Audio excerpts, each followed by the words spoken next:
Takšnega Logana bi vam težko priporočil. Ne zato, ker bi bilo z njim nekaj zelo narobe, ampak predvsem zato, ker zanj ne vidim posebnega smisla. Sam recimo bi vseeno raje vzel Sandera.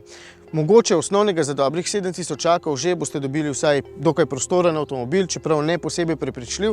Tale pa stane več kot 12 000 evrov in v tem cenovnem okviru mu zamerim veliko stvari. Recimo to, da izgleda precej žalostno. Spredaj je še nekako simpatičen, z boka ali pa zadaj, pa se mi zdi, da se mi je v petek popoldne, ko so ga risali, hudičevo mudilo.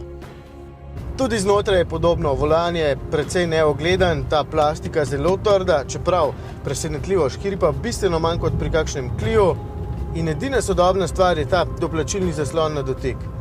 Zakaj potem cena takšna?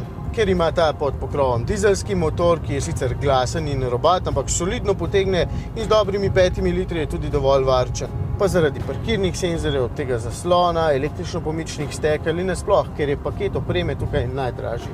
Ampak izgovora za cenenost in za zelo slabe vozne lastnosti enostavno ne najdem. Ta volan je v rokah skoraj neprijeten, večkrat se sprašujem sploh, če ima servomehanizem, tako zelo težak je.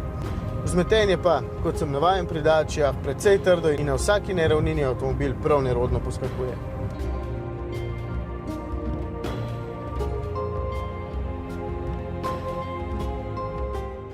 Saj vem, poceni limuzine so si med seboj zelo podobne, vse po vrsti so običajno manj prepričljive od kombi limuzin.